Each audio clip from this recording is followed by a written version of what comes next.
Welcome to Kenton Teaches. Enjoy the video. You start by preparing the essentials. Make sure you're on the account you use most, and keep your phone passcode available for verification.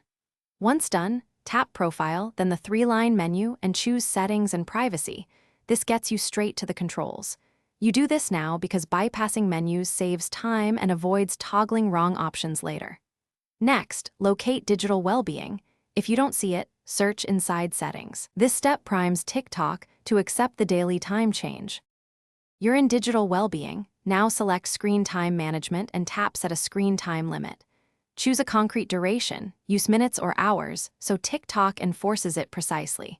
Once you pick the limit, enable the passcode prompt. This prevents quick disabling and enforces accountability. If you want more control, pick the strictest limit for weekdays and a looser one for weekends. Make sure to confirm and save, otherwise the change won't take effect. This method reduces impulsive scrolling and helps build a daily habit. You finish by testing the limit. Play videos until TikTok shows the time up screen and prompts for the passcode. If the limit doesn't save or TikTok ignores it, make sure the app is updated, then clear cache or reinstall. These actions often fix stuck settings. Once done, consider enabling your device's screen time or digital well-being as a backup, so apps can't override TikTok. If problems persist, reboot the phone and reapply the limit. That usually resolves syncing hiccups and enforces the restriction. Thanks for watching. Please subscribe if this video was helpful.